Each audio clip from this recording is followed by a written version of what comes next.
Gloria, de fuertes aplausos para Cristo. ¿Quién vive? ¿Quién vive? A su nombre, a su pueblo, y a nuestra madre, y a nuestra madre. De fuertes aplausos para el Señor Jesucristo y para nuestra Madre Santísima. Bendito sea el Señor. Gloria a Dios, gloria a Dios. Bueno, vamos a continuar entonces con nuestro programa. Así que vamos a invitar al hermano Jorge que pase por enfrente, está ocupadito todavía. Bueno,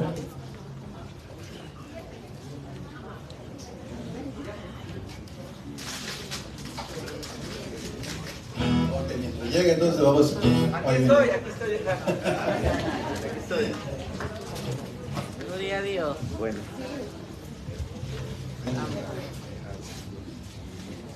Bueno, vamos a continuar. Pueden tomar asiento, por favor.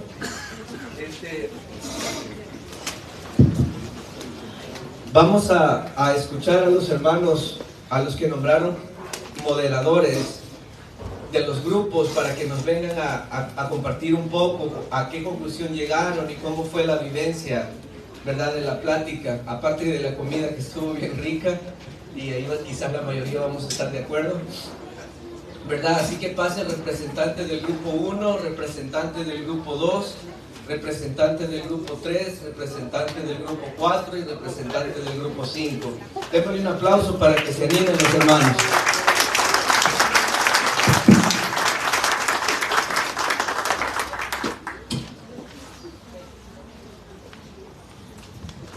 ¿Quién nunca había escuchado la palabra combate espiritual? Levante la mano sin pena.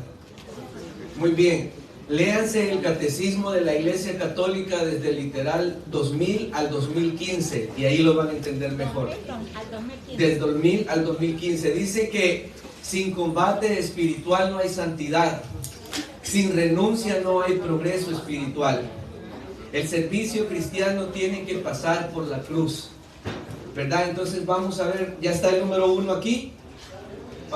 ¿Cómo se llama, hermano? San Juana. San Juana. Bendito Dios. Un aplauso para la hermana, por favor. Y vamos a ver que a usted le cuesta hablar en público. ¿Sí? Ah, bueno, pues gloria a Dios por eso.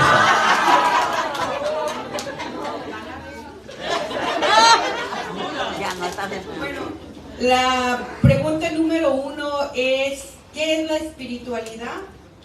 Y qué es el combate espiritual, ¿verdad? La 2, y qué armas tengo que tomar para poder ser victorioso.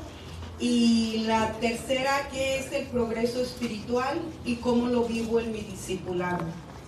Bueno, el número 1 dice que el equipo dijo que la espiritualidad es estar en oración con Dios, estar en comunión con Dios, sumergirse en la presencia de Dios para que se note los dones del Espíritu Santo. Muy bien, hasta ahí. ¿Quién está de acuerdo con lo que dijo ella que era espiritualidad? Levante la mano. Sin miedo, por favor, que no va a haber penitencia. ¿Quiénes no están de acuerdo con lo que ella dijo que era espiritualidad? También porque es importante no estar de acuerdo, porque nunca nos vamos a poner de acuerdo todos en todo, ¿no? ¿Quién no está de acuerdo sobre lo que ella dijo que es espiritualidad?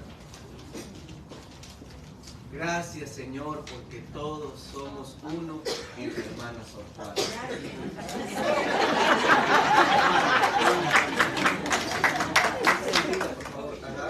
El número 2 es ¿qué es el combate espiritual y qué armas tengo que tomar para ser victorioso? Y nuestros hermanos y yo dijimos que la pelea que tenemos entre el bien y el mal, contra las tentaciones y contra lo que el mundo nos presenta, combatir con el mal, y oración, la palabra y el ayuno, la Eucaristía, es lo que tenemos para combatir el combate espiritual. Es la oración, la palabra, el ayuno y la Eucaristía. Muy bien. Muy bien. Nada más repítame lo del combate espiritual. Ok, la número 2 es: ¿qué es el combate espiritual y qué armas tengo para ser victorioso? Y la respuesta es la pelea que tenemos entre el bien y el mal, contra las tentaciones y contra lo que el mundo nos presenta, combatir con el mal. Y para combatirla nosotros pensamos que es la oración, la palabra, el ayuno y la Eucaristía. Muy bien. Un aplauso para la hermana y su grupo, por favor. Gracias. Grupo número 2. ¿Cómo se llama usted? Isaías Alba. Mucho gusto, hermano Isaías. Vamos a escuchar lo que el grupo 2. La pregunta ya lo sabemos, ¿verdad? Pero lo voy a repetir.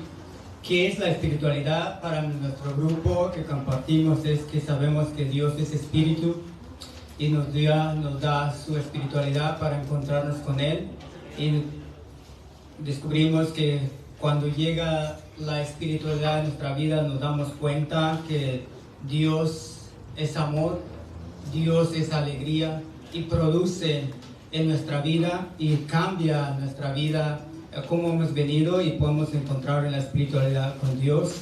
El número 2 es ¿qué es el combate espiritual? Sabemos que el combate estamos combatiendo con nuestro cuerpo, estamos combatiendo con lo que es el demonio, estamos combatiendo con el mundo. Y para tener el ser victorioso, vemos que es por la misericordia de Dios, que es el sacramento del confesionario y la confesional, y recibir su cuerpo, está en la palabra, está en la oración, está en el ayuno, está en buscar a Dios en ese deseo de estar con Él. Y cuando llega la gracia de Dios en nuestra vida es cuando damos cuenta que podemos salir victoriosos sobre nuestros pecados. La victoria es de Dios, no es nuestra, porque Dios se nos da, es regalo. Y el 3, ¿qué es el progreso espiritual? Entonces el progreso espiritual es cuando damos cuenta que necesitamos estar en esa conexión con Dios. Necesitamos venir ese deseo de nosotros de buscar cuando venimos a Santa Misa, ya oramos, leemos la Biblia, deseamos ese deseo, es lo que hace el progreso. Y vemos cada día más, queremos ser mejores personas, queremos estar con Dios, y no solo con Dios, sino estar con los demás. Y eso es lo que hace, ¿no? Y luego, ¿cómo lo vivo en mi discipulado, no? El discipulado sabemos que es maestro de maestros, es Jesucristo, ¿no? Y nosotros somos los discípulos de Él. Entonces nosotros estamos haciendo el trabajo de Jesús, de darse a Jesús a los demás y atender las necesidades del pueblo y amarlos tal como son. No los vamos a cambiar, pero los vamos a aceptar tal como son. Así es. Muchas gracias. Amén. Gracias, hermano. Número 3, por favor. ¿Su nombre? Mucho gusto. Bueno, el grupo en el que yo trabajé junto con todos mis hermanos, ¿qué es la espiritualidad? La espiritual es tener un corazón dispuesto a cada necesidad de cada uno de los hermanos, estar en oración y vivir en santidad. La pregunta número 2 es ¿qué es el combate espiritual y qué armas tengo para ser victorioso? Bueno, el combate espiritual son las luchas que uno tiene consigo mismo, con la carne y con las tentaciones que el mundo nos pone. Las armas que nosotros tenemos para ser victoriosos son la oración, la Eucaristía, la reconciliación y el ayuno, entre muchas otras cosas. ¿Qué es el progreso espiritual y cómo lo vivo en mi discipulado? ¿Qué es el progreso? Es cuando ya abrimos nuestro corazón y sabemos que Dios habita en él, ya somos más dóciles, cambiamos nuestra forma de pensar y estamos dispuestos a seguir a los mandamientos que el Señor nos puso. ¿Cómo vivo mi discipulado? ¿Cómo vivo mi discipulado? Es dar un buen testimonio y es dar un buen testimonio. Gracias. Grupo número 4. ¿Tu nombre? Hermana. Buenas tardes. Para nosotros, a nuestro grupo dice la primera pregunta, ¿qué es la espiritualidad? Es una relación profunda y un discernimiento personal para convivir y vivir dentro de la familia y la comunidad. La segunda, ¿qué es el combate espiritual? Es una lucha personal de malos hábitos para vencer las actitudes ante Dios y qué armas tengo para ser victorioso. Combatimos con la oración, el ayuno, los rosarios, a venir a la Eucaristía. ¿Qué es el progreso espiritual y cómo lo vivo en mi discipulado? Es cuando logras vencer tus luchas y debilidades y decidimos seguir a Cristo. Gracias. Número 5, ¿verdad? ¿Su nombre, hermano? ¿Qué es la espiritualidad? Abrir nuestro corazón para dejarnos guiar por el Espíritu Santo, porque Dios es amor. La número 2, combate espiritual. La lucha contra nuestras propias debilidades, y las armas son la oración, la comunión y el ayuno. ¿Qué es progreso espiritual y cómo lo vivo en mi comunidad? La transformación que Dios está haciendo en nuestras vidas con el servicio en nuestra comunidad es amarnos como hermanos y aceptarnos tal y como somos. Amén. Muchas gracias. Muy bien. ¿Por qué les pregunté yo qué era espiritualidad? Hace mucho rato en mi parroquia hicimos un retiro y le llamamos el gusto de servir, y preguntaron qué era la espiritualidad, y muchos hermanos y hermanas no pudieron explicarlo, sino que explicaron la manera en cómo practico la espiritualidad. El hombre es una unidad biopsicosocial, espiritual y cultural. ¿Qué significa esto?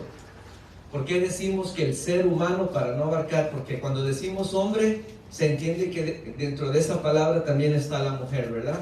Pero vamos a decirlo así. El ser humano es una unidad. ¿Qué es una unidad? ¿Verdad? Ajá, una unidad biopsicosocial, cultural. Primero bio, porque nosotros tenemos un sistema biológico, ¿verdad? Somos seres vivos.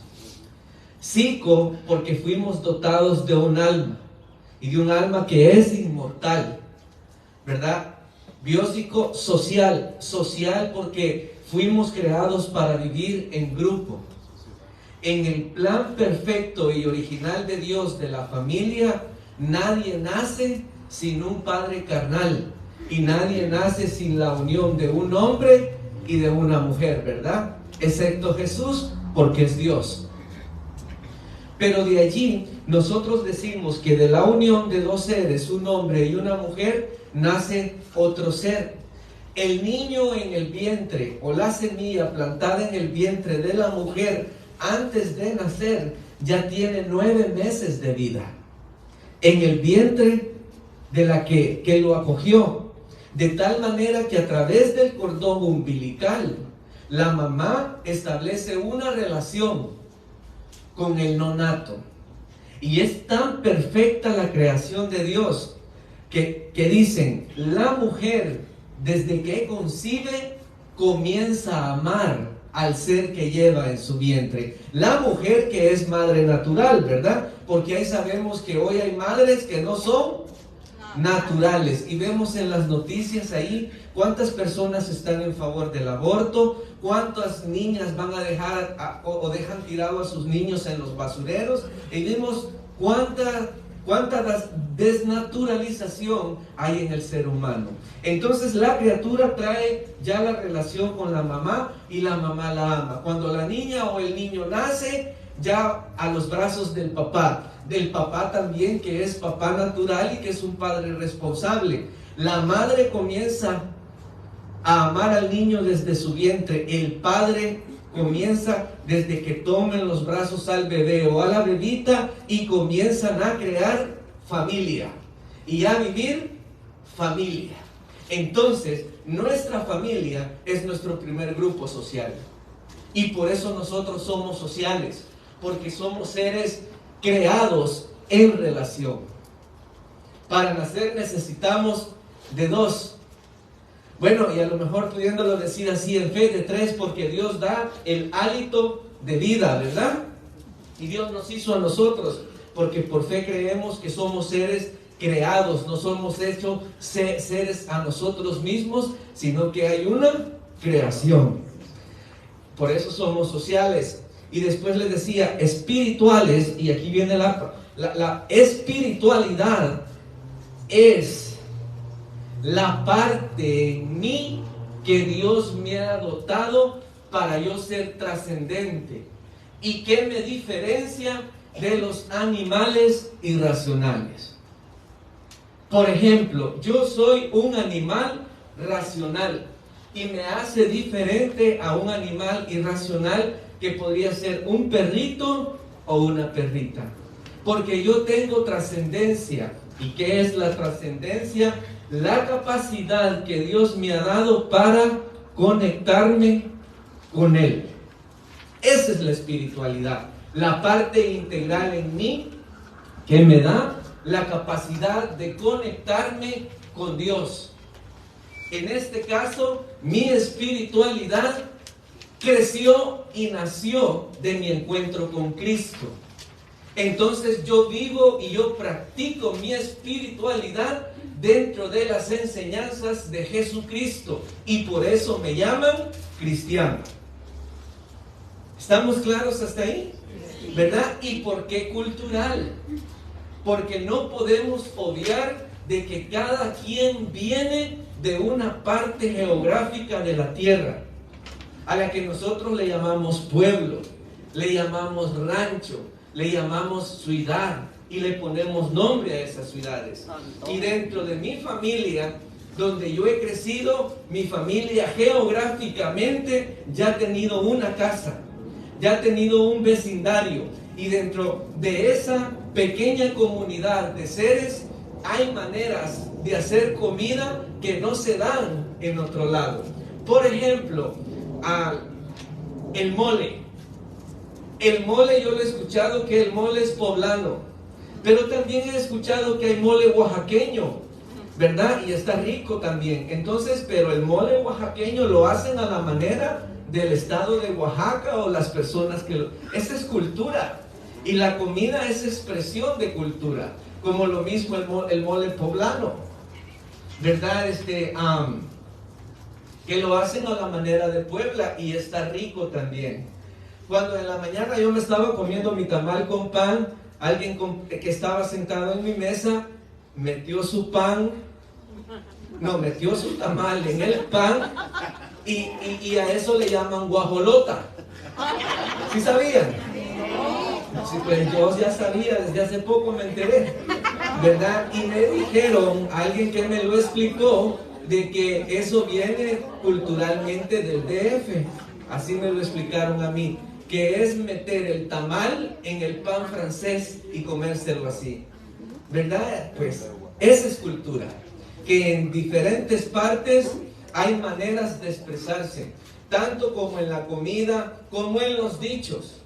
Por ejemplo, si yo diría, a mí me gustan las viejitas, los que son salvadoreños me van a entender, porque en El Salvador hay un pan dulce que se llama viejita. ¿Verdad? Entonces, eso es cultura también. Eso es cultura. Cada quien tiene sus propios dichos, cada quien tiene sus propias maneras, y por eso los seres humanos somos tan complejos, tan integrales, y por eso decía el profeta Jeremías, no hay nada tan complejo, tan profundo como el corazón humano. ¿Quién podrá cambiarlo? Y dijo Dios, yo. ¿Verdad? En la palabra en Jeremías. Así que ven, entonces la espiritualidad es esa parte en mí. Yo soy carne, pero yo soy cuerpo, pero soy espíritu. La carne es la inclinación, dice San Pablo y la iglesia con él, que yo tengo al pecado. Ven, todos sabemos. Lo que pasa es que a veces pensamos que no sabemos, pero sí sabemos, ¿verdad? Lo importante, otra cosa, es aprender a trabajar en grupo. Y aprender a trabajar en grupo significa saber escuchar, y integrarme al grupo. No hay discípulo aislado, hay comunidad, y eso es importante, aprender a trabajar en grupo. Por eso voy a comenzar el siguiente tema, un nuevo Pentecostés para el servidor, con los 4 pilares del grupo de oración. Hay 4 pilares que las diócesis de todas las partes del mundo nos piden. El tema se llama un nuevo Pentecostés para el servidor.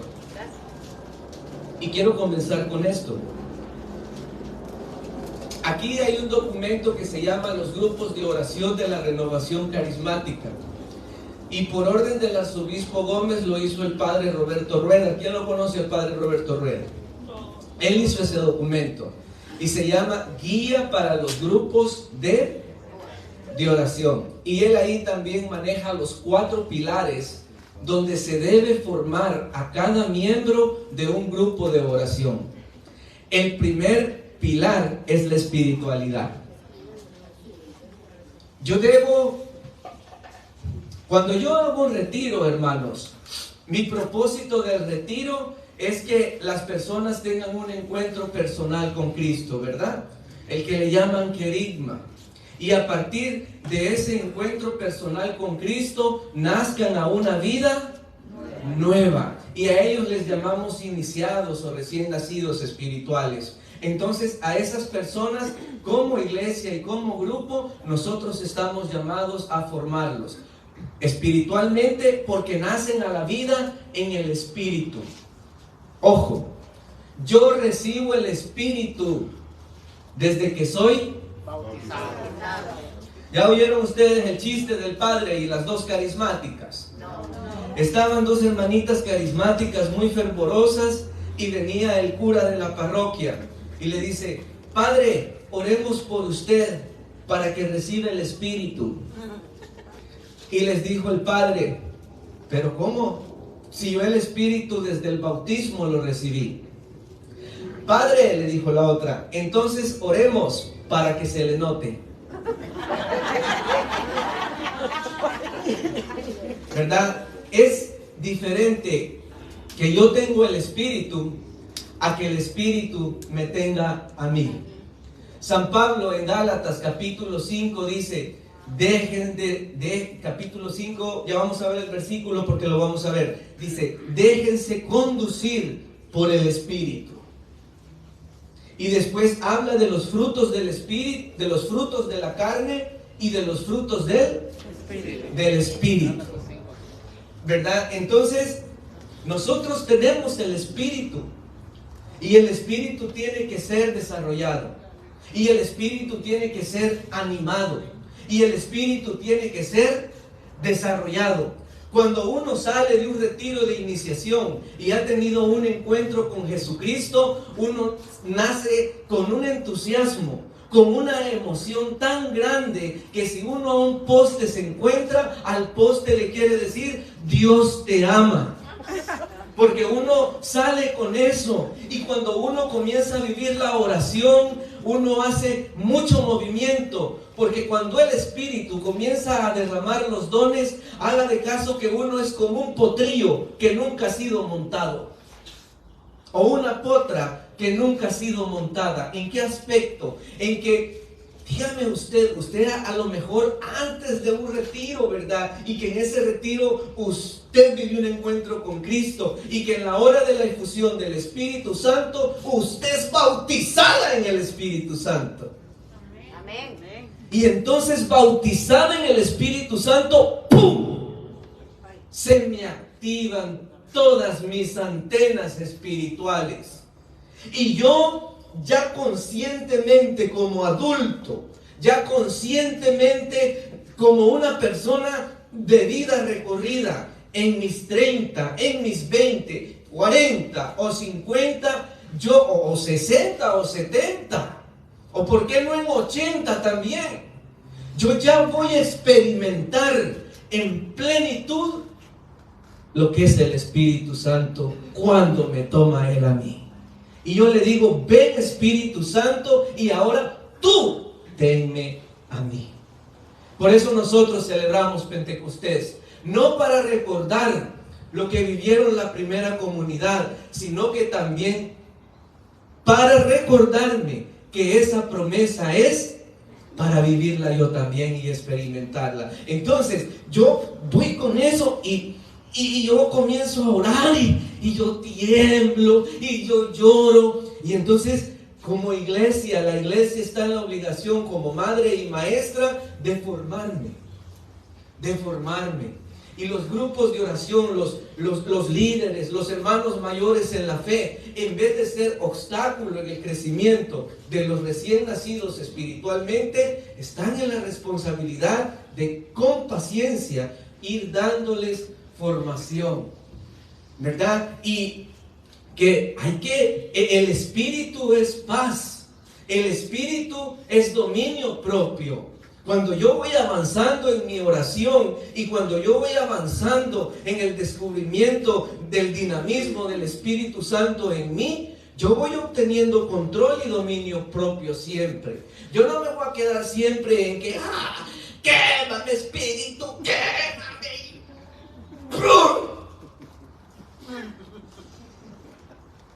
¡Ya! Para que no se me duerman porque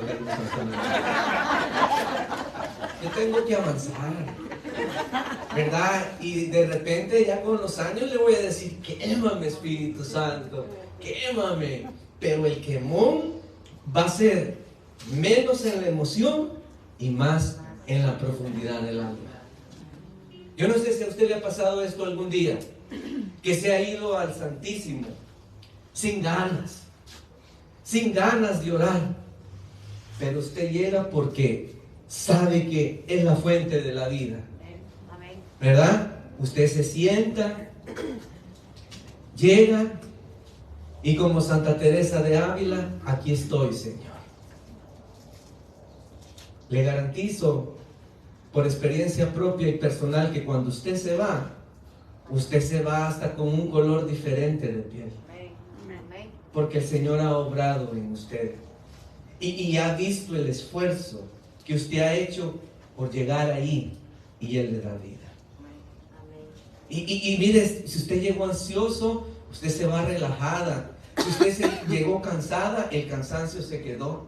Si usted llegó desvelada, se va, mire, bien tranquilizada y va a ir a dormir en una paz como que estuviera en los brazos de su madre o de su padre recién nacido, ¿verdad? Entonces son cosas que se viven ya de manera diferente y no siempre es entusiasmo, no siempre es ir desarrollando, es ir descubriendo oraciones así meditadas, es ir descubriendo oraciones así en contemplación y ir avanzando en mi progreso espiritual también. San Juan de la Cruz decía que hay 3 edades espirituales. La primera es la purgativa, donde el ser humano llega y es purificado. La segunda es la iluminativa, donde el ser humano comienza por medio de los dones, carismas del Espíritu Santo a recibir la revelación, ¿verdad? Y usted comienza a tener visiones, y usted comienza a tener sueños, pero esos sueños ya son con sentido de Dios. Y el Espíritu le enseña a discernir también, porque hay que discernir las visiones.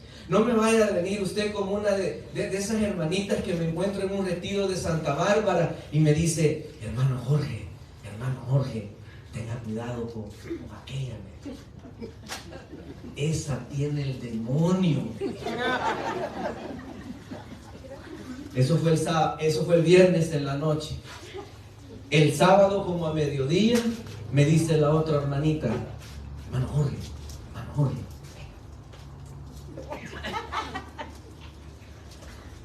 aquella hermanita, tenga cuidado, está enchamucada. Dios me lo dijo. Pobre Señor, ¿verdad? Que lo cargamos con todo tipo de situaciones. Ya con los días me doy cuenta yo que ni era Dios, ni era el demonio, sino que no se caían bien y no se llevaban.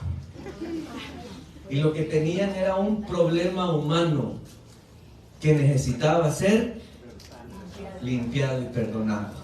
Esa es la otra área y el otro pilar de los grupos de formación. Primero es el espiritual, después es el doctrinal. ¿Qué significa el doctrinal? En aprender a leer la Biblia. Mire, yo cuando estaba estudiando allá en la misión San Gabriel, hacían retiros de sanación ahí y vendían a 25 el boleto. Ni alcanzaban pero hacíamos congresos de Biblia. Aunque regalábamos el boleto, la gente no llegaba. La gente y eso es un problema actual de la renovación. Gracias a Dios aquí no pasa eso. Gentes adictas a la sanación, gentes que solo quieren liberación porque ven demonios en todos lados. No, también hay que formar. ¿Por qué la información? ¿Por qué la palabra tiene poder sanador? ¿Por qué la palabra tiene poder liberador? ¿Y cómo voy a conocer a Jesucristo si no leo el Evangelio?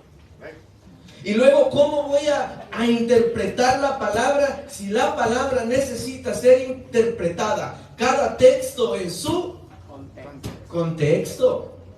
Pero no, yo le pongo más salsa, así como el hermanito, ¿verdad? Que quería predicar, ¿verdad? Y si yo leo de repente allí en Gálatas capítulo 5, los frutos de la carne, los borrachos no entrarán al reino de los cielos.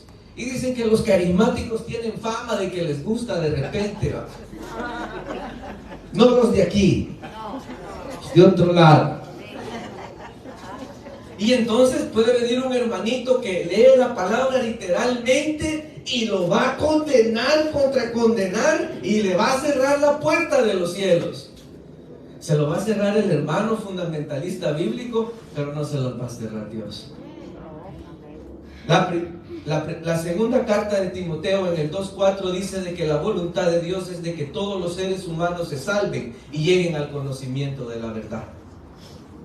Entonces, yo tengo que aprender sobre la palabra, a leerla, a interpretarla como la iglesia me enseña. También tengo que aprender sobre documentos, sobre las encíclicas. ¿Cuál fue la última encíclica del Papa Francisco?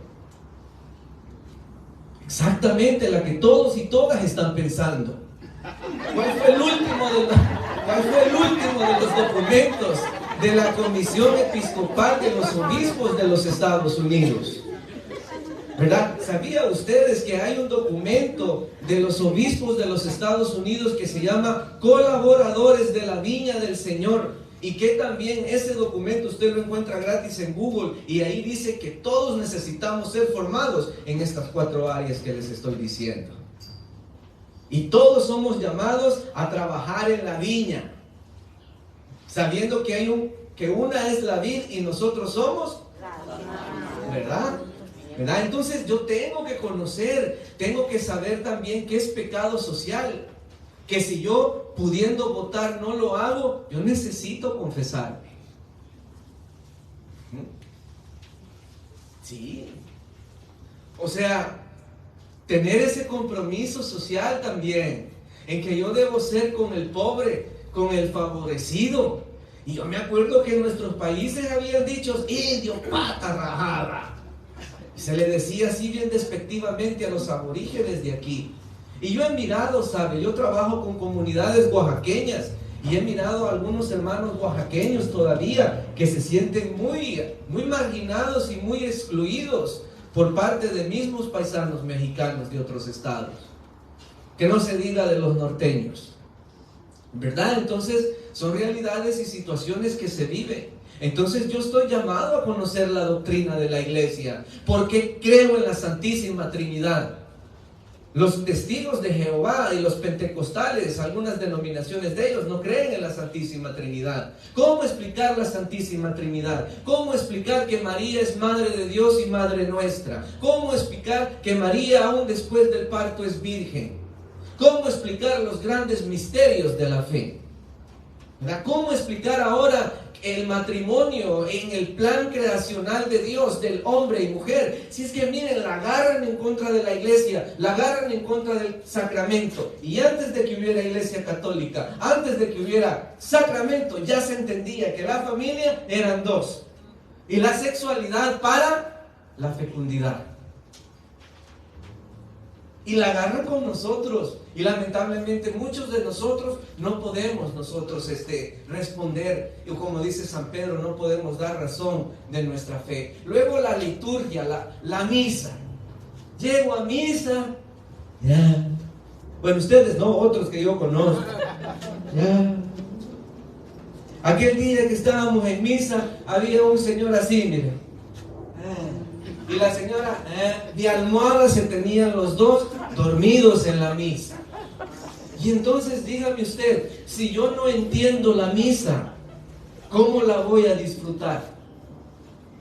Y quieren que la misa vuelva a latín. Y si ni en español le pongo interés y ahora en latín, Santa María, líbranos. ¿Verdad? O sea, yo llego a misa. Mire, no sé si ustedes conocen a María Sima. María Sima fue una vidente alemana y ahí están sus visiones en YouTube y habla tanto del respeto a la Eucaristía, tanto al respeto de la hostia, de que, no hombre, si usted ve a veces errores de ministros extraordinarios, hasta en los mismos padres, uno ve que ya no le tienen el amor a Cristo, ¿sabe? Aquel día llegaba un hermano y decía que ni en el seminario ya no creían, donde él había estado, que ni en el seminario donde él había estado estudiando ya creían en la presencia real de Jesucristo en la Eucaristía. Y iban a ser sacerdotes, estaban estudiando para ser padres. Y entonces, ¿verdad? O sea, tenemos que orar, tenemos que conocer y tenemos que tomar conciencia que si venimos al grupo de oración es para vivir nuestra espiritualidad, pero también bajo la luz del Espíritu tomar conciencia cómo están las cosas en el mundo, cómo la familia tradicional está siendo atacada a través de la ideología de género. ¿Qué es lo que trae la agenda de las Naciones Unidas para el 2030? Que quieren borrar el cristianismo y quieren borrar a Dios de la presencia del ser humano. Y que quieren decir que Dios no es creador, sino que nosotros somos parte de la tierra. Si quiere, búsquelo en YouTube y ponga Agenda 2030. Y ahí le va a aparecer. Ponga María Sima también y ahí le va a aparecer. Aquel día se puso un debate en mi parroquia porque hubo uno que dijo que él no tomaba la hostia de los ministros extraordinarios de la comunión. Y sí, usted escucha muchos videntes y muchas así visiones de personas entregadas a la oración y de personas así llenas de Dios y de su espíritu, apartadas del mundo y que no necesitan publicidad estas gentes, de que los que aprobaron que la Eucaristía, que la hostia se diera en la mano, iban a ser, dijeron, condenados. Porque hay 3 clases de ministro ordinario: el obispo, el presbítero, que es el sacerdote, y el diácono, y solo ellos pueden dar la Eucaristía. En Concilio Vaticano II se hace la reforma litúrgica y se crea la figura del ministro extraordinario de la comunión. Pero el ministro extraordinario de la comunión va a ser ocupado o solo va a ser utilizado cuando no haya sacerdote o cuando haya un sacerdote y una multitud de pueblo que se necesite de verdad.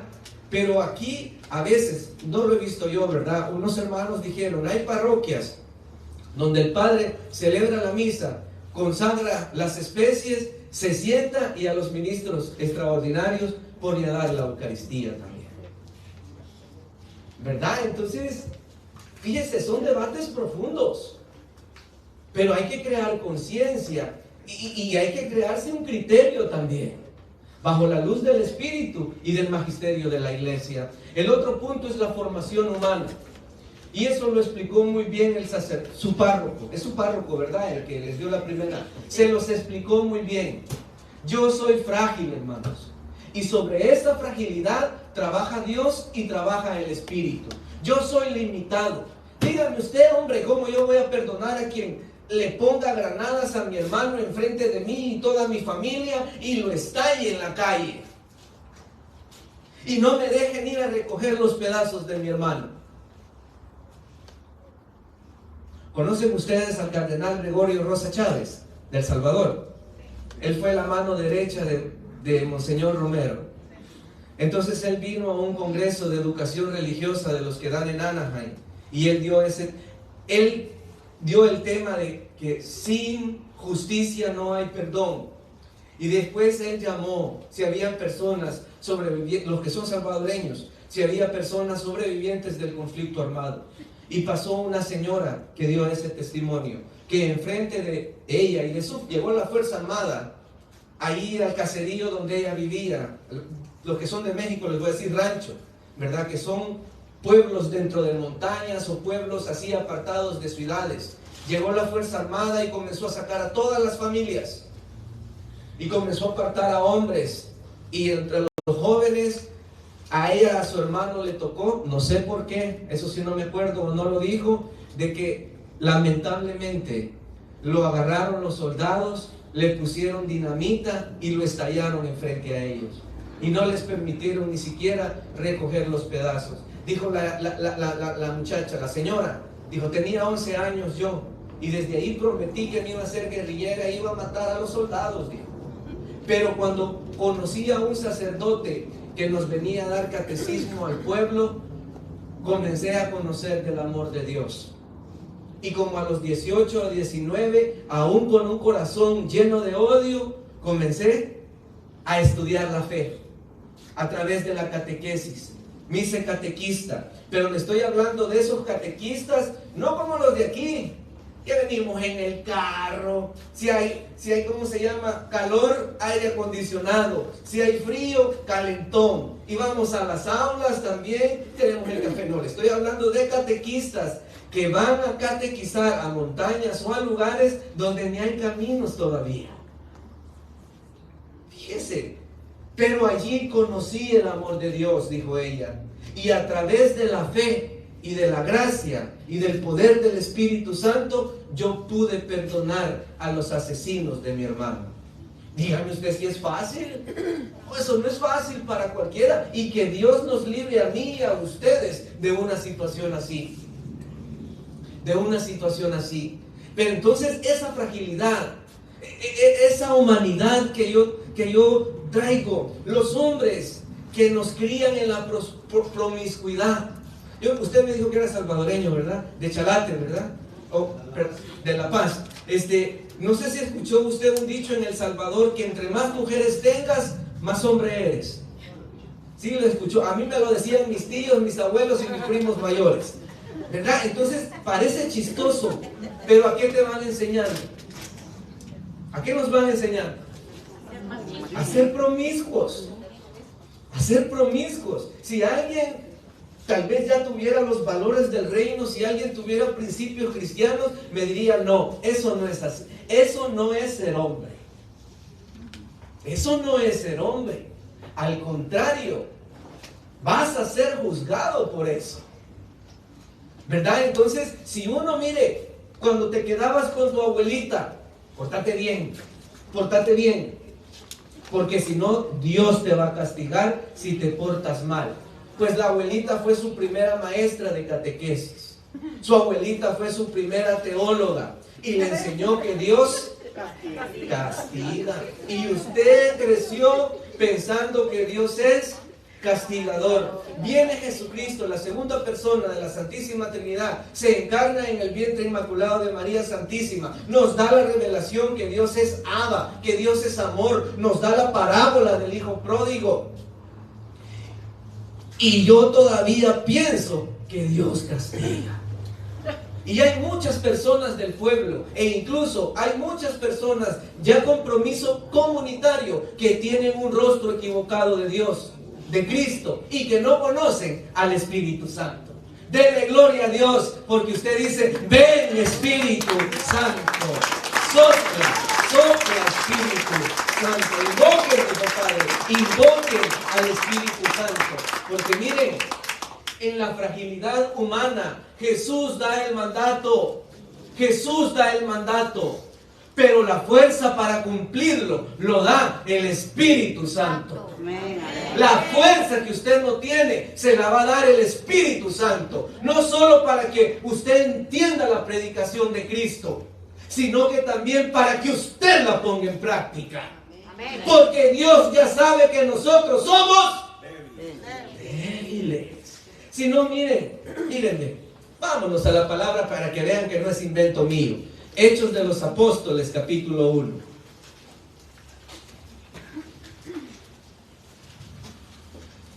Hechos de los Apóstoles, capítulo 1.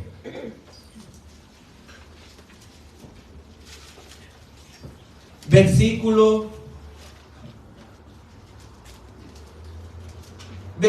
número 5. ¿Qué pasa en Hechos de los Apóstoles cuando Jesús se les aparece a sus discípulos? ¿Verdad? Ya no es Jesús vivo como ellos lo conocieron, sino que es Jesús. Muy bien, ¿cómo entiendo yo que Jesús resucitó? Si yo no me pongo los lentes de la fe, si yo no estoy a la luz del Espíritu Santo, mi lógica humana, mi razonamiento humano no va a poder entender el misterio de la resurrección. Pero miren los discípulos, Jesús los cargó con ellos 3 años, Jesús les enseñó, Jesús les predicó. Vieron cómo Jesús caminó sobre las aguas, vieron cómo Jesús multiplicó los panes, vieron cómo Jesús levantó a Lázaro de la muerte, vieron cómo Jesús levantó al hijo de la viuda de Naín. Sigo, vieron cómo Jesús hizo ver a Bartimeo, vieron cómo Jesús limpió la lepra, vieron cómo Jesús el flujo de la mujer, vieron cómo Jesús fue la hija del jefe de la sinagoga de Jairo y le dijo: Talita cum, levántate. Y aún así no habían entendido. Y miren aquí lo que dice en Hechos capítulo 1, versículo número 5. No, voy a comenzar desde el 3. Desde su pasión Jesús se manifestó, y ellos, dándoles numerosas pruebas de que vivía, y durante 40 días se les apareció y les habló del reino de Dios. En una ocasión, mientras estaba comiendo con ellos, les recomendó que no se alejaran de Jerusalén y esperaran la promesa del Padre. La promesa, les dijo, que yo les he anunciado, porque Juan bautizó con agua, pero ustedes serán bautizados en Espíritu Santo dentro de pocos días. 6. Los que estaban reunidos le preguntaron: Señor, ¿es ahora cuando vas a restaurar el reino de Israel?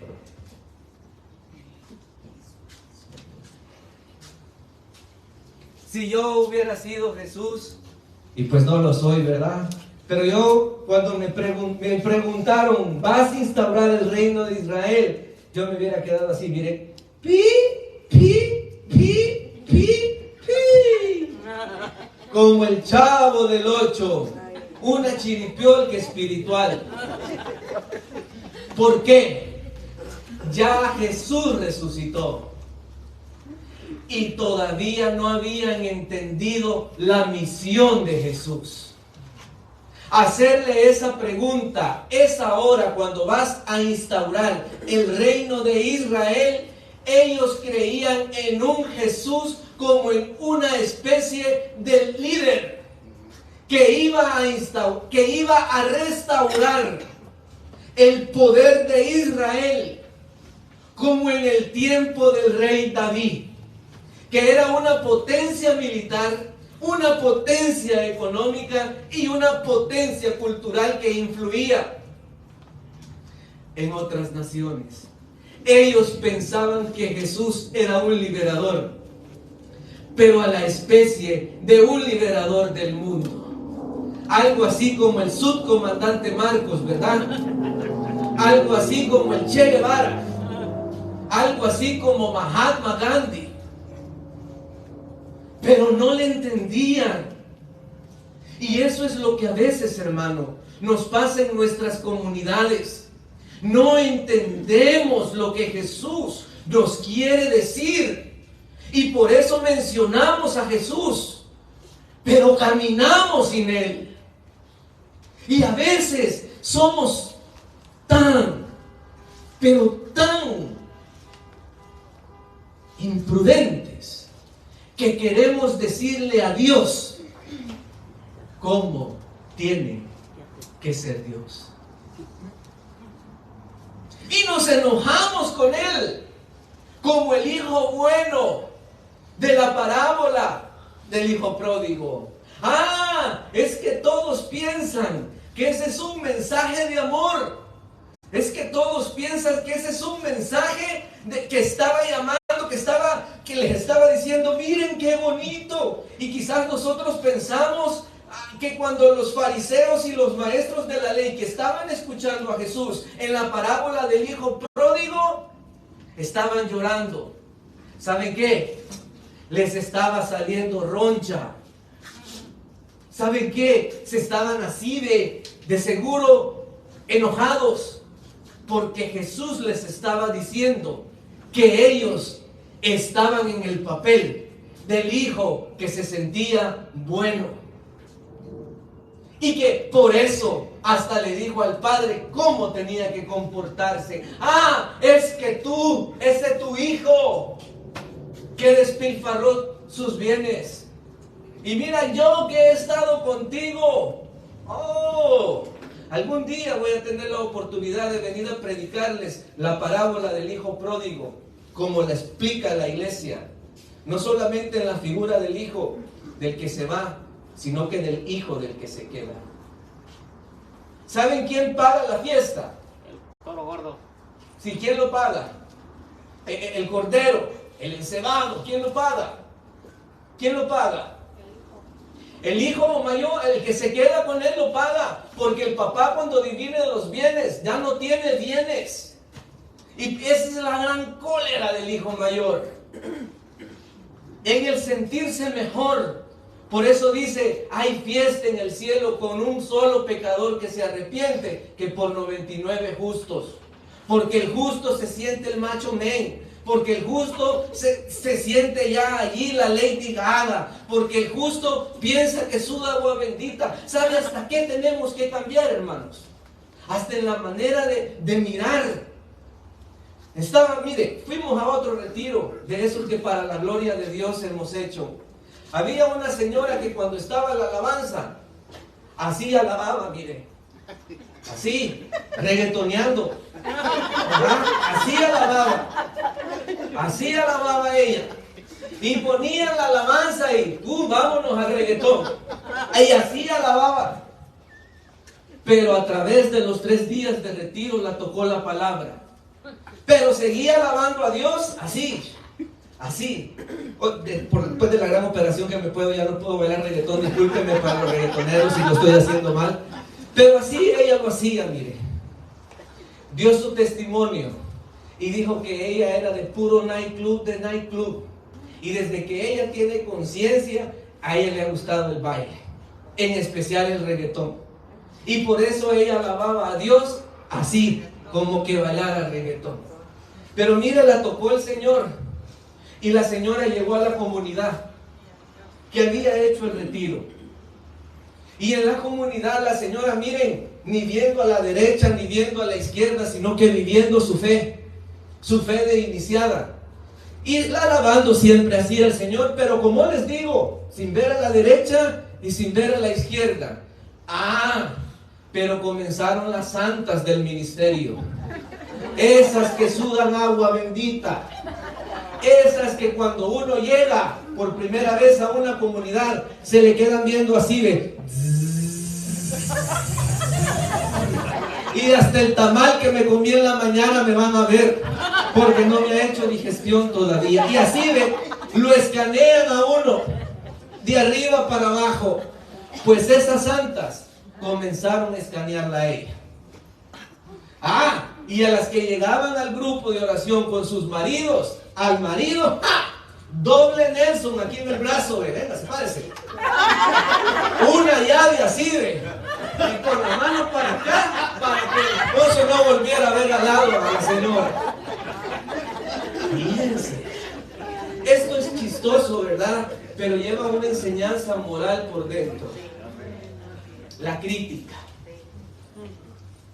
Hay algo que dicen algunas personas, dicen así: soy bien fijado o bien fijada, que en todo están menos en misa. Entonces esta señora se comenzó a sentir – exactamente. ¿Y saben qué? Se fue de la comunidad. Se fue de la comunidad. Por eso es importante la formación humana en un ministerio, porque a los problemas humanos, soluciones humanas. A los problemas espirituales, discernimiento espiritual. Por eso hay que aprender y por eso hay que seguir adelante. Yo creo firmemente que Dios para cada uno de nosotros tiene grandes planes. ¿Y saben qué? Tenemos un Dios tan bondadoso, hermanos, que da a manos llenas, pero nosotros no sabemos pedir. No sabemos pedir. Y a veces estamos enamorados de las cosas que nos hacen esclavos. Estamos enamorados de las cosas que nos hacen prisioneros. Y Dios ya nos dio la libertad, pero nosotros estamos acostumbrados a ser esclavos. Si no, vea el Éxodo, cuando Moisés saca al pueblo de Israel, y cuando el pueblo de Israel ya es libre en el desierto, pero tiene hambre, comienza a renegar. El pueblo comienza a sentirse triste porque no hay agua, no hay comida, tienen hambre y tienen sed. Y dice el pueblo: mejor estuviéramos en Egipto con las ollas llenas de carne. Prefieren la comida y la esclavitud. Dios nos da la libertad, pero no sabemos manejarla en el periodo de transición. Y eso es algo para nosotros también. Nosotros tenemos también 3 tiempos, 3 momentos. Y hay un autor muy intelectual que se llama Ben-Het Nazareth, que dice que se llaman ritos de la amenidad. ¿En qué consiste? El primer rito es: estoy yo aquí, pero Dios me mueve. Dios sacude mis raíces. Sacude mis raíces y me va a meter en un cambio de transición. De donde estaba a donde Dios me quiere hacer llevar. Del punto de donde estaba al punto de donde Dios me quiere hacer llegar, va a haber un intermedio que se llama purificación, donde usted va a aprender en carácter, donde usted va a aprender obediencia, donde usted va a aprender fidelidad, donde se le va a iluminar la luz del Espíritu, donde se va a entender que Dios es Padre, que como Padre es amor, pero como Padre también disciplina. Y como en su amor eterno también quiere que nosotros alcancemos plenitud. Dentro de esa plenitud, hermanos y hermanas, está aprender a vivir y creer en Él, aún en la escasez, aún en la enfermedad, aún en la tormenta, aún en los problemas. Cuando yo comencé en el grupo de intercesión de mi grupo de oración. Y un muchacho así va de eso, sudar la camisola, como Tarzán. No, hermano Jorge, estoy listo. Intercesor. Nos reuníamos todos los domingos a las 6 de la mañana, tronara, lloviera, nevada, a las 6 de la mañana. Llegó el primer domingo, ¿verdad? Hermano Jorge, hermano Jorge, estamos listos para Jesús. Sí, y créanme que no le estoy agregando nada, Segundo domingo, me llegó un poquito así. Aquí estoy, hermano Jorge, aquí estoy. Tercer domingo, hermano, pero aquí estoy. Cuarto domingo, no, hermano Jorge, ahora que le estoy sirviendo a Dios, peor me salen las cosas. ¿Cuántas veces usted me ha escuchado eso de una manera diferente? Por eso le decía hace rato, ser cristiano o decirle sí a Cristo es tener valor, hermanos. Y ustedes lo han tenido, ustedes lo tienen. Y ese valor va a ser probado y purificado en la prueba. Pero nunca piense que Dios no va a estar con usted. Nunca piense que Dios no va a hacer nada para que usted no sea victorioso. Nunca piense que Dios lo ha abandonado. Porque Él nunca lo deja solo a uno. Y denle un aplauso al Señor por eso y por más. Él nunca lo deja solo a uno. Eso sí, miren, el plan de Dios no es su plan. La visión suya no es la visión de Dios. Usted está llamado a pegarse a la visión de Dios y al plan de Dios. Se lo voy a explicar así, para que vayamos entrando en oración. Había un jardín, y en ese jardín había un gran roble, hermoso, alto, frondoso.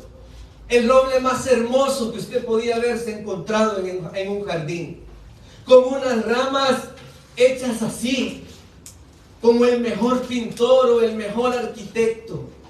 Y ese jardín y ese roble estaba en el jardín, y miraba para abajo el roble y miraba los demás árboles, las demás flores dentro del jardín, y decía el roble: yo soy el más hermoso.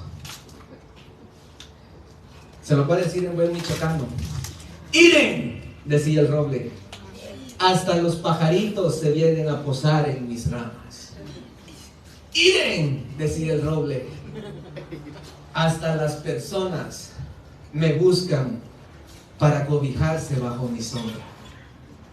¡Miren!, decía el roble, hasta las ardillitas juegan con mis troncos y mis curvas perfectas.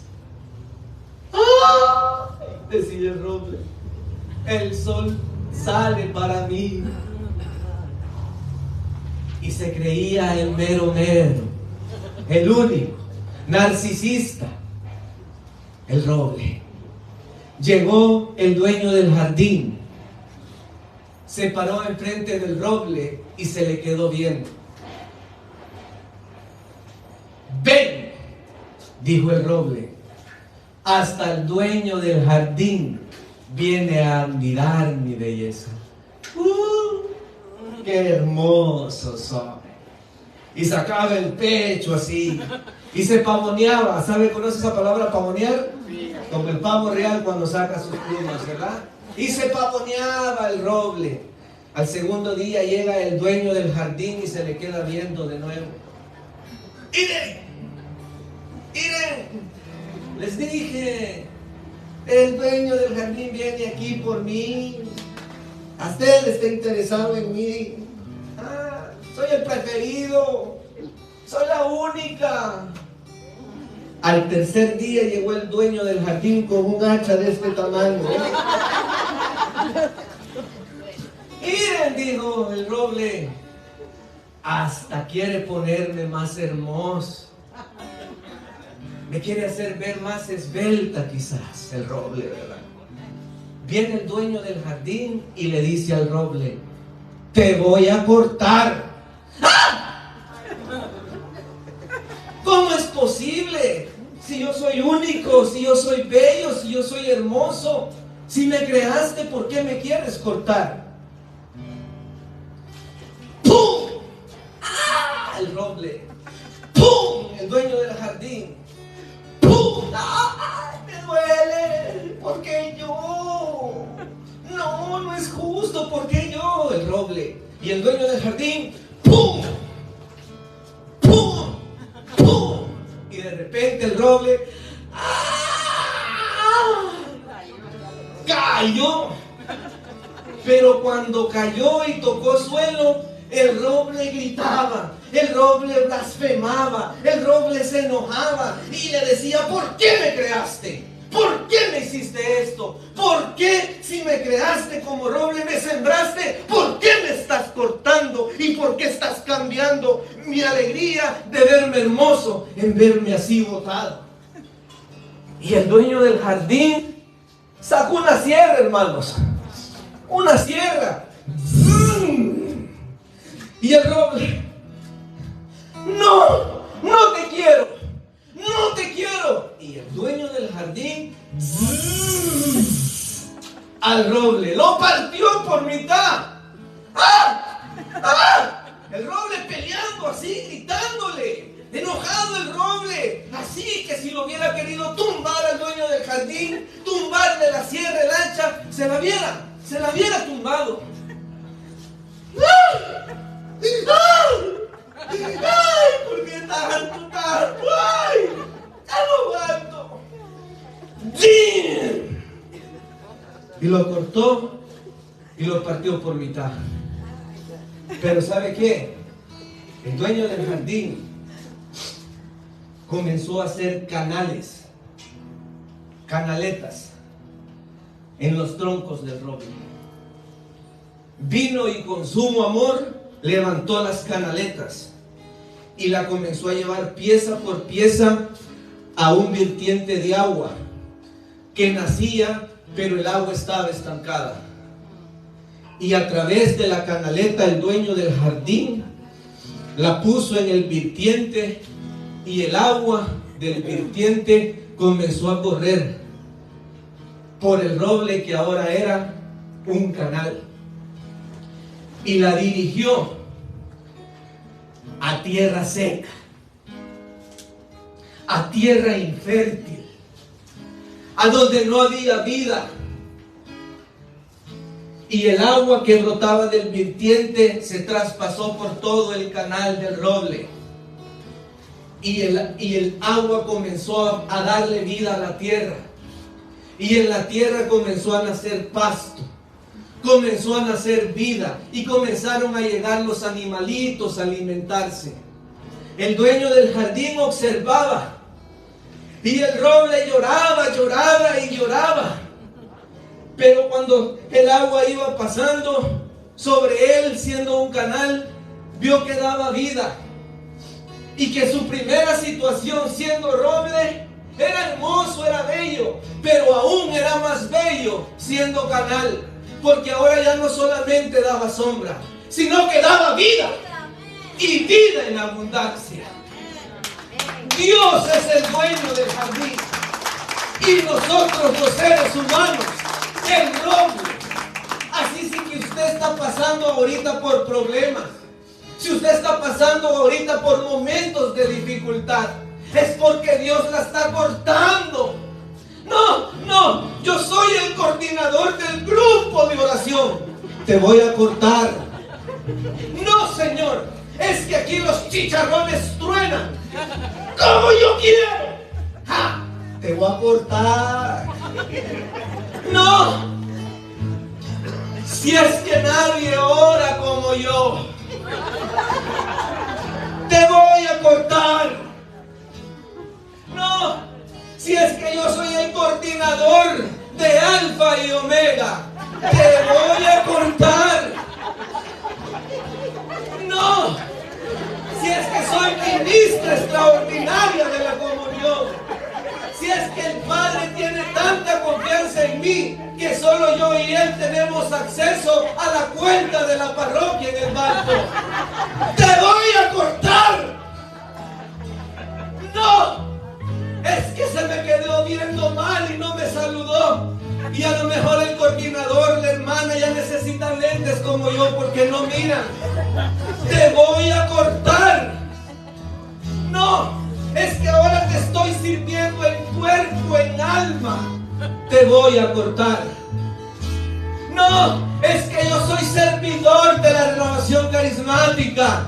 Postdata, Grupo Santa Inés, y Preciosa Sangre, te voy a cortar. Póngase de pie, por favor.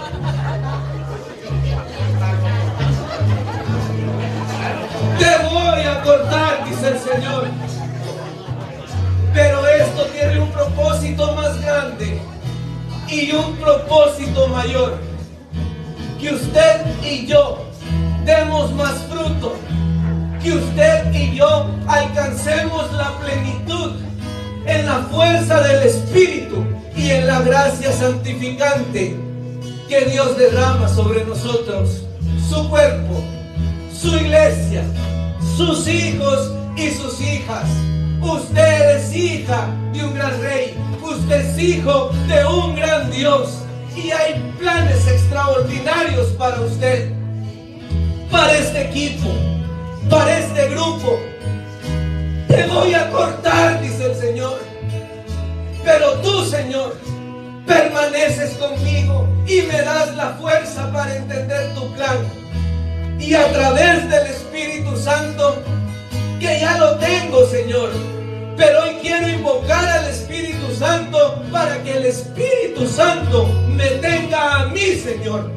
Córtame con el Espíritu hoy, en este día, en este retiro que está por finalizar, Señor.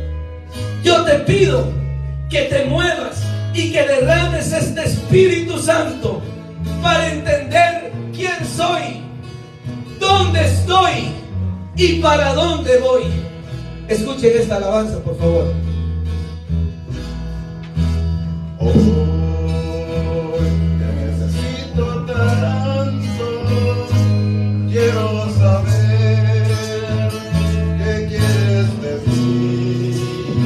Cierre sus ojitos, por favor, y métase en esa sintonía. Olvídese de quién tiene a la par, con quién vino. Vive este momento, usted es único. Dime, ¿qué quieres que yo haga? Quiero ser tuyo nada más. Sí, a ti te pertenezco y quiero hacer tu voluntad.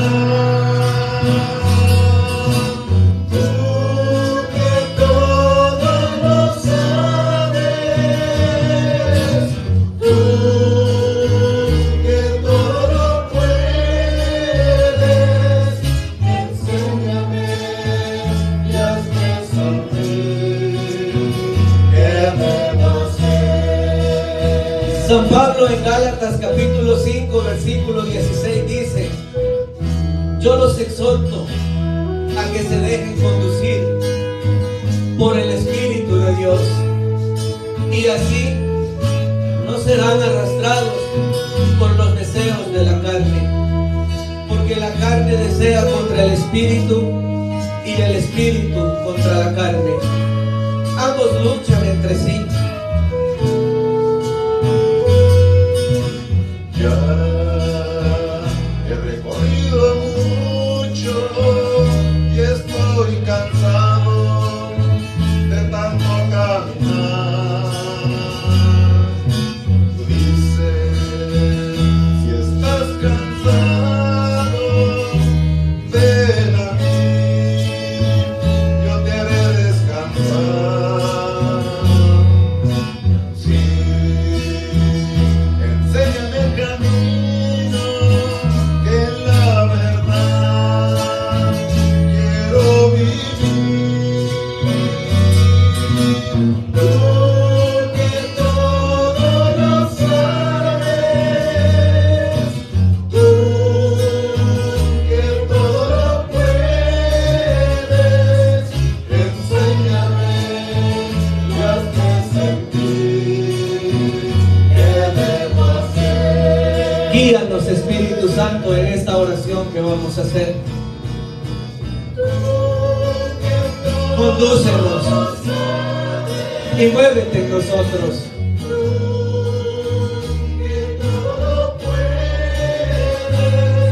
Enséñame y hazme sentir qué debo hacer. La ley de Moisés, hermanos, daba el mandamiento al pueblo, pero la ley de Moisés estaba escrita en las tablas de la ley. En Jeremías capítulo 1, el Señor les dice, capítulo 31, el Señor les dice: voy a crear una nueva alianza y escribiré mi ley en tu corazón.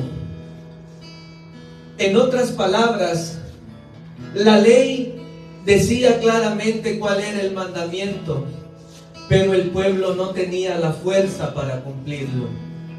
Eran débiles, personas limitadas como usted y como yo. Por eso el Señor derrama su Espíritu en ellos, porque el Espíritu Santo iba a venir a escribir la ley en nuestros corazones. Iba a ser esa especie de fuerza interior para poderle decir no a las malas inclinaciones, para tener fuerza en la tormenta y para que en el desierto espiritual que por algunos puedan estar atravesando, el Espíritu Santo venga a ser el agua, que venga a florecer de nuevo esa vida espiritual dinámica, esa espiritualidad viva que usted tenía antes de la pandemia.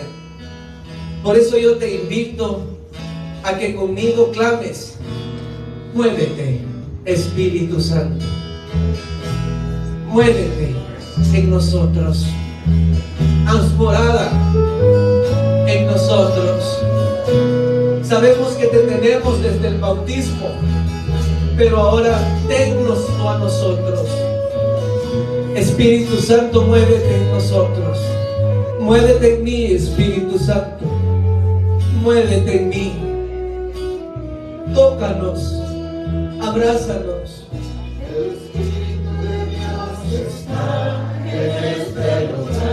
Vamos, servidores, que se escuche que aquí hay un pueblo vivo.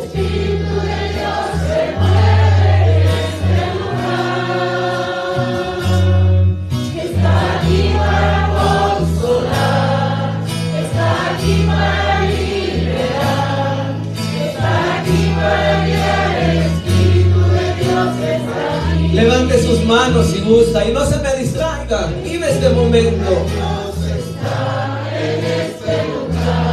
Hay poder en la alabanza. El Espíritu de Dios se mueve en este lugar. Está aquí para consolar. Dale libertad al Espíritu. Olvídate de quién tienes a la par.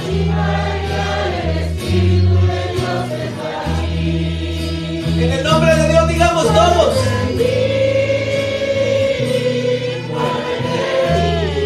fluye, fluye, Espíritu Santo.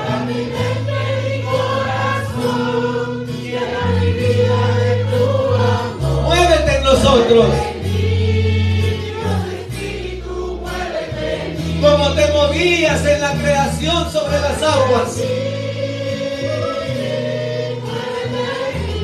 para que los que no creen, crean.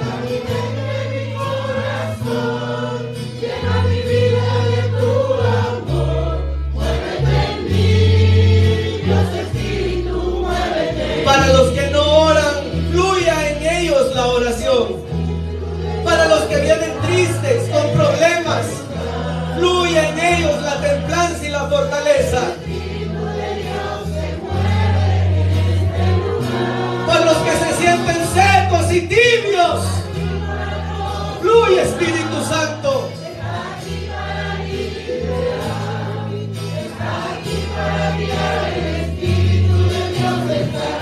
En el nombre de Dios, todos con fuerza.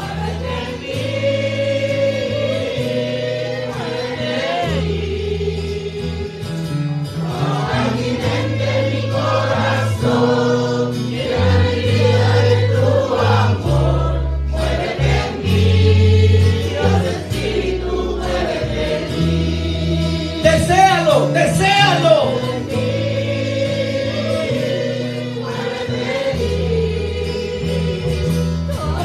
Mi mente, mi corazón, llena mi vida de tu amor, muévete en mí, Dios Espíritu, muévete en mí. Dice Jeremías capítulo 17 versículo 9: nada hay más complejo, traicionero, tortuoso, inestable, inconsistente que el corazón del ser humano.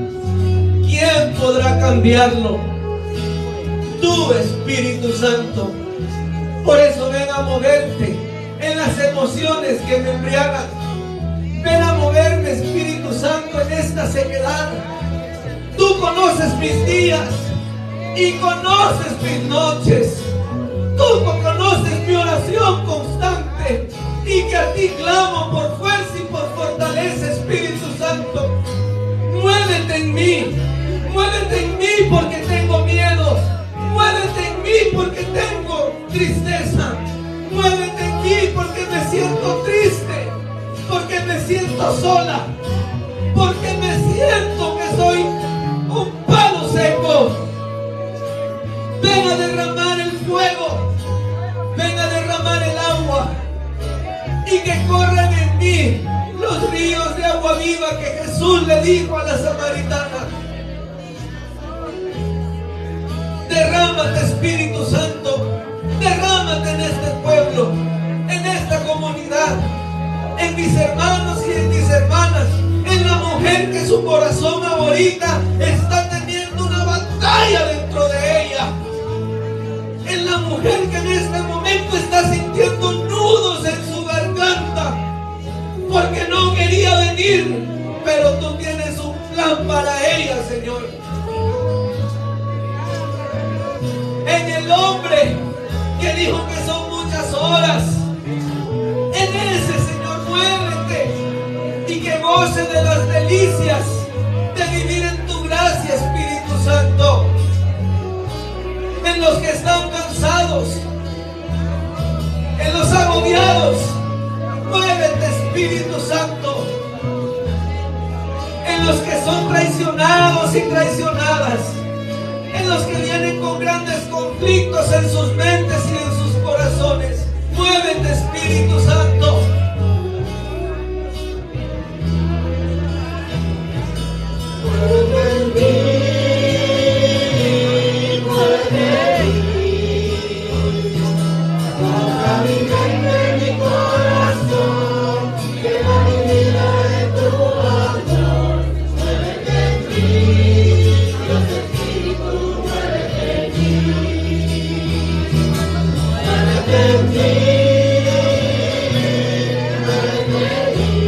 Hay unción y hay revestimiento. Aproveche, hermano, porque usted va a tener su servicio el próximo domingo y hoy está siendo revestido y hoy está siendo revestida.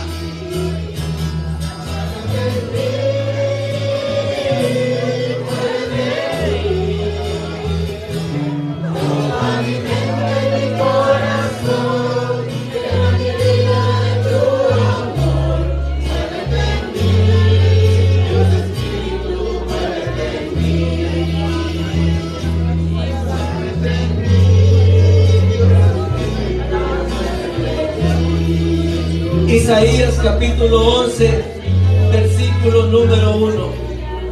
Saldrá una rama del tronco de Jesé y un retoño brotará sobre sus raíces. Sobre él reposará el Espíritu del Señor. Espíritu de sabiduría, derrámate. Derrama, Espíritu Santo, sabiduría en quienes te lo han pedido. Derrama, derrama, derrama sabiduría, Espíritu Santo. Derrama inteligencia en los que te la han pedido, Espíritu Santo. Derrama consejo y fortaleza en los que vienen con grandes batallas, que vienen tristes. Derrama fortaleza, Espíritu Santo. Derrama la ciencia de Dios en nosotros para poder ver la vida como la ve Dios, para poder ver el mundo como lo ve Dios, para poder ver la comunidad como la mira Dios. Espíritu Santo, derrama entendimiento, derrama ese don de fe heroica para los que estuvimos en misa, en la primera lectura que hablaba sobre los héroes de la fe. Ahora te voy a pedir que pidas fe conmigo y dame fe, Señor. Danos fe, Señor. Creemos, pero aumenta nuestra fe. Creemos, pero aumenta nuestra confianza, Señor. Danos fe, Señor, la fe que le diste a Abraham, capaz de dejar todo, Señor, por un horizonte nuevo. La fe que le diste a Isaac, Señor. La fe que le diste a Enoch. La fe por la que Sara consiguió, Señor, aún siendo anciana y estando seca de su menstruación. Esa fe que mueve montañas, Señor. Derrama fe en este pueblo y en estos corazones.